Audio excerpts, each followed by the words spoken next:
பள்ளிக்கட்டு சபரிமலைக்கு கல்லும் முள்ளும் காலிக்கு மெத்தை சுவாமியே ஐயப்போ ஐயப்போ சுவாமியே.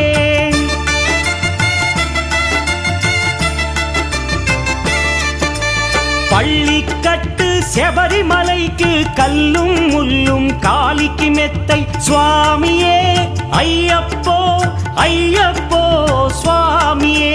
నీ అభిషేకం చేయండి హారతులిచ్చి కొలవండి ఇరుముడి స్వామికి భక్తిగా ఇచ్చి వేదన తీరగ వేడండి అయ్యప్పను కని పిలవండి స్వామియే అయ్యప్పో అయ్యప్పో స్వామియే.